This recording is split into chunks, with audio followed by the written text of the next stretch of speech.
Come into my world, I've got to show. Сайн бацгаана уу? Та бүхэндээ энэ өдрийн мэндийг хүргэе. Намайг Ука Төмөр гэдэг. Өнөөдөр би та бүхэнтэйгээ маш сонирхолтой чухал сэдвээр ярих хүсэлтэй байна. Энэ юу вэ гэвэл ирч хүчээ хэрхэн хадгалах вэ?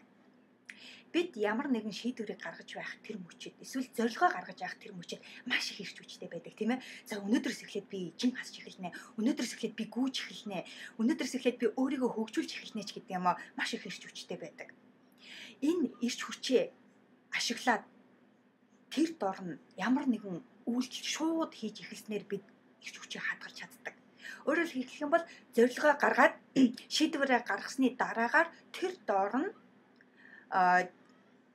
ямар нэгэн үйлдэл хийж эхэлснээр бид ирч хүчээ хадгалдаг.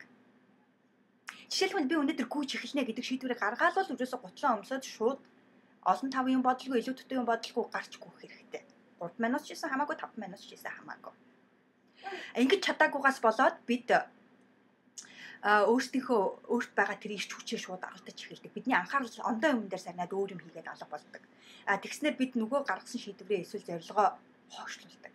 Тэгээд дараагийн нэг өдөр маргааш нь ч юм уу эсвэл нөгөөдөр нь нөгөөдхөө барьж аваад хийх гэхээр нэг л халгаагаад хийж чаддаггүй шүү дээ, тийм ээ. Тэгээд дахиад хойшлуулдаг. Тэгээд дахиад барьж аваад хийх гэхээр ахаад зориг хүрэхгүй эсвэл дараагийн нэг тийм боломж гарч ирэхийг хүлээдэг ч юм уу, эсвэл цаг нь болохыг хүлээдэг ч юм уу, эсвэл дахиад тэр ирч хүч орохоо хүлээдэг.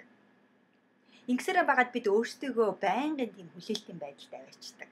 Тэгэхээр энэхүү байдлаас гарахын тулд бид яг одоо хий гэсэн тэр дадлыг зуршлыг үүсгэх хэрэгтэй, өөрөө эзэмших хэрэгтэй болдог. Яг одоо хий гэж хийснээр бид дараагийнхаа хийх тэр үйлчлэг хийх тэр ирч хүчийг өдөөж хөдөлгөж өгч байдаг. Тэгэхээр яг одоо энэ видео бичлэгийг үзээд та бүхэн ч гэсэн маш их ирч хүчтэй байгаа гэдэгт би итгэлтэй байна. Тэгэхээр энийг унтраагаад шууд өөрийнхөө зорилгын дагуу эсвэл гаргасан шийдвэрийнхээ дагуу юу хиймээрэн түүнийгээ шууд барьж аваад хийгэрээ гэдгийг би та бүхэндээ уриалмаар байна. Тэгэхээр өдрөө сайхан өнгөрөөгөө дараагийн видео бичлэг хүртэл баяртай.